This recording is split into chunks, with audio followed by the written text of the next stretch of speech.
Welcome back, everyone, to the deep dive. This time, we're going to be taking a deep dive into the life and crimes of Robert Charles Ladd. Oh, yeah. You know this guy. I've heard the name. Yeah, definitely one of those cases that sticks with you for sure. Yeah, and he was a convicted serial killer. And we've got a whole stack of legal documents and news reports like we always do. And we're going to unpack this case, trying to understand it, especially the role of mandatory parole in Texas at the time. Wow. It's a pretty heavy topic, as always. But stick with us. There's a really surprising detail about the jury's decision that'll probably leave you scratching your head. Yeah, it's important to approach these things with a clear head and try to understand all the facts and the legal proceedings and everything. Right. And yeah, I think that mandatory parole thing is going to be really interesting to dive into. Yeah, for sure. Something that's still debated, even today. Okay, so let's go back to the beginning. Okay. 1978, Ladd committed his first murders in Dallas, and he broke into the apartment of Vivian Janet Thompson, and he stabbed her multiple times, Oh my gosh. then set the apartment on fire. Wow. And tragically, Vivian's two young children, Maurice and LaToya, were also in the apartment and died in the fire. That's awful. Yeah. You know what really gets me about this case is just the level of violence. Yeah. I mean, setting a fire like that with kids inside, it's just, Yeah. the fire was so intense that their bodies were actually fused together. Oh, wow. Yeah, it's just a chilling detail. It really speaks to just the brutality of his actions. Yeah, absolutely. So Ladd was caught and sentenced to 40 years for murder and 20 for arson. But here's where things get really interesting. Okay. Because of these mandatory parole laws in Texas at the time, Right. he was released after serving only 12 years. See, that's what I don't get about these things sometimes. I know, it's crazy. Like, you do something that horrific and you're out in 12 years, Yeah. it makes you wonder about the whole point of sentencing.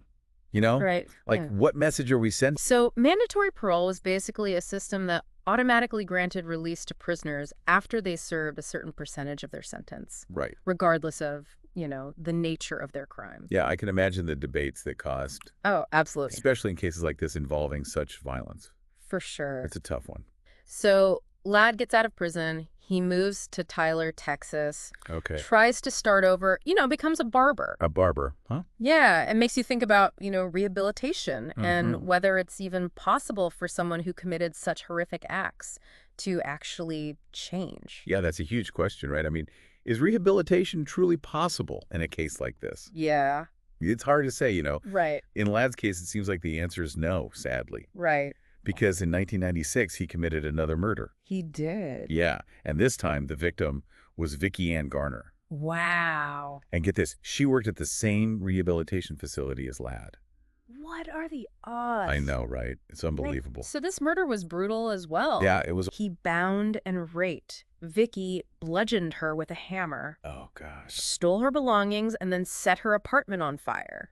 It's like he was repeating the same pattern. Almost like a signature or something. Yeah, you see those parallels. Yeah, and thankfully this time there was an eyewitness who saw Ladd at Vicky's apartment, Oh, really? which of course led to his arrest. That's huge. Right. Eyewitness testimony can make or break a case sometimes, you know? Totally. I mean, it can be the one thing that directly links a suspect to the crime. Absolutely.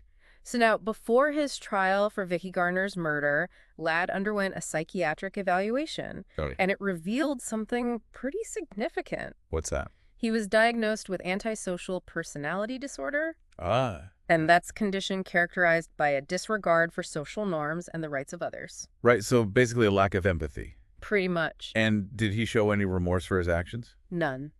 Wow. That's a pretty disturbing picture for the court to consider. For sure, and this brings us to the trial itself, where something pretty remarkable happened. Okay. The jury deliberated for less than 18 minutes 18 minutes. before finding Ladd guilty on all charges. Are you serious? It was a record for Smith County at the time. I can believe, you don't hear about decisions like that very often. Right. It really speaks to the strength of the evidence against him. Yeah. You had the eyewitness testimony, the psychological evaluation, all the physical evidence. It was all there. It sounds like they had a pretty solid case. Yeah. And Vicky Garner's father, Gene Garner, he was actually in the courtroom for the sentencing. Wow. And he openly welcomed the death sentence and vowed to be present at Ladd's execution. I can only imagine what he must have been going through. Right. Just unimaginable, the pain and anger. Absolutely losing a child like that after the perpetrator had already given a second chance. Just. Just devastating. So that's the end of the trial, but of course it's far from over. Right. There's still the appeals process. Exactly, and that's a whole other story. Yeah, that's where things can get really complicated. So we'll pick that up next time on the deep dive. But before we go, any thoughts so far on Ladd and his crimes or the whole mandatory parole situation? Definitely gives you a lot to think about. Yeah, for sure. And we'll see what other twists and turns come up as we delve deeper into this case. I'm ready. All right, we'll see you next time. See ya.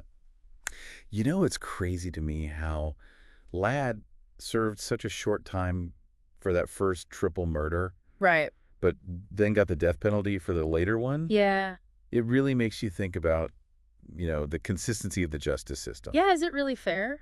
Exactly. And as we get into the appeals process, Right. it gets even more complicated. So in 2000, Ladd was actually granted a stay of execution, Oh, wow. even though a date hadn't even been set yet. That's unusual, isn't it? It is. Why would they do that? Well, in these death penalty cases, defense attorneys often use that as a tactic Okay. to buy some time to explore all the legal options. I see.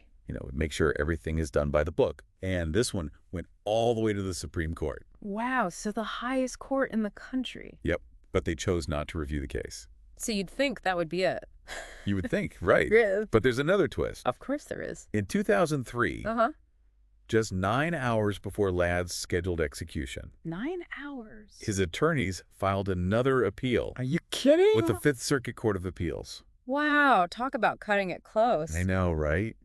So what was the basis for this last-minute appeal? Well, they claim to have found a document from Ladd's childhood Okay. that suggested he had an IQ of 67. And what does that mean? Well, back then, executing someone considered intellectually disabled was unconstitutional. Ah, so this new evidence basically put everything on hold again. Exactly. The execution was stayed. But things weren't that simple, were they? Nope. Further investigation showed some inconsistencies with those claims of intellectual disability. Like what? Well, it turns out Ladd had earned a GED. Really? Yeah, and even taken some college courses. I see. And when they retested his IQ, it was 86. So well above the threshold. Yeah, that was a big blow to the defense. And I'm sure the Garner family was pretty frustrated. Oh, absolutely. Yeah. They traveled to witness the execution, Oh, wow. only to be told it was postponed. Imagine going through that. It's just heartbreaking, to have that moment of closure snatched away. So after that, Ladd was on death row for over a decade Wow. before they finally set an execution date. When was that?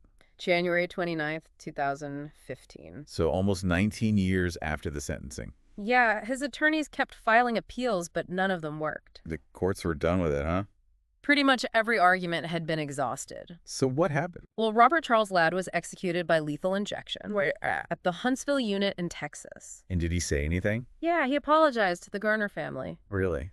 And his last words were to his sister. What did he say? I love you, let's ride. Wow. Even his last moments were controversial. How so? Well, he complained about his arm stinging after the injection. It just adds to the whole debate about lethal injection. yeah, it's a tough subject. For sure. And there were protests outside the prison, too. Yeah, I'm not surprised. It's a complex issue. Absolutely. This whole case, it raises so many questions about the justice system, Right. the death penalty rehabilitation. What does justice even mean, Yeah, it's tough. One thing I keep coming back to is that jury's decision. Yeah, the 18 minutes. I mean, what were they thinking? Right. Less than 18 minutes to decide someone's fate. It's heavy stuff. It really shows the power and responsibility those jurors have. Yeah, absolutely. And how emotional these cases can be. For sure. But even with that quick verdict, Right. the case still took almost 20 years to finish. It's crazy, isn't it? Absolutely mind-boggling. So what are your thoughts as we move into the last part of our deep dive? Well, I just keep thinking about all the twists and turns in this case Yeah, it's a wild ride. and the impact it had on everyone involved. For sure. It really makes you think about the bigger picture. We'll get into all that and more in the final part of our deep dive into the life and crimes of Robert Charles Ladd.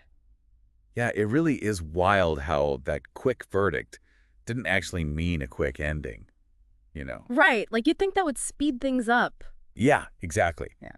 But all the appeals and everything, it just dragged on and on. And it's actually something that people argue about a lot with the death penalty. Oh, for sure. Like some people say those appeals are crucial. Right. Got to make sure everything is right. No wrongful executions. Exactly. But then for the victims' families, Yeah. It's like torture waiting all those years. Oh, absolutely. I mean, in Ladd's case, the Garner family, they had to keep reliving Oh, everything. with every appeal, every delay. It's just brutal. Just awful. Makes you think about the human side of it all, you know? Yeah, for sure. It's not just legal stuff, it's people's lives. Exactly. And Ladd's case, you know, it really brings up the whole mandatory parole debate again. Right. Like, did that system fail, Vicky Garner? I mean, it was meant to help with rehabilitation and overcrowding in prisons, Right. but some people say it puts everyone at risk. Especially when you're dealing with violent offenders. Exactly. And Ladd's case is like a perfect example of that.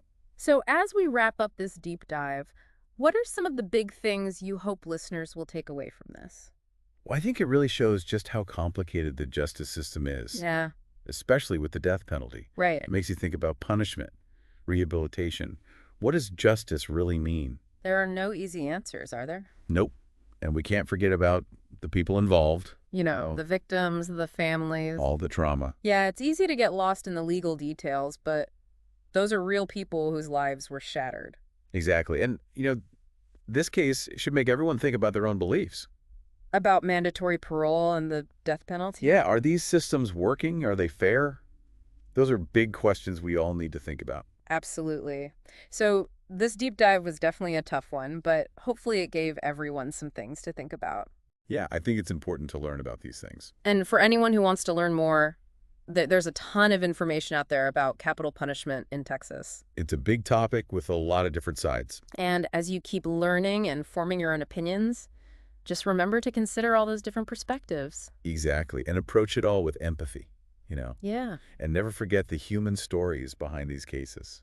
couldn't have said it better myself. Well, that's it for this deep dive, folks. Thanks for listening. See ya.